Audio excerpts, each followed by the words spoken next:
د هند او طالبانو ترمنځ رغول شوي اړیکې ورځ تر بلې د پراختیا په حال کې دي.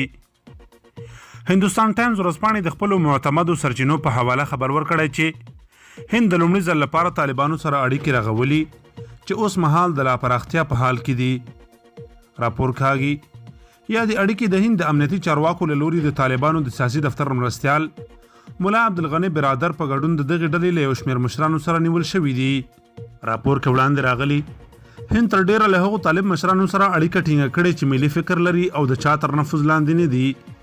ورځپاڼې ویلي چې هندي چارواکو څو میاشتې وړاندې له ملا برادر سره څو ځله پیغامونه تبادله کړل، خو تر دې مهال دواړو لوریو د مخامخ لیدنې پرېکړه نه ده کړې او دا چې وبه یې کړي که نه وخت به یې ثابت کړي.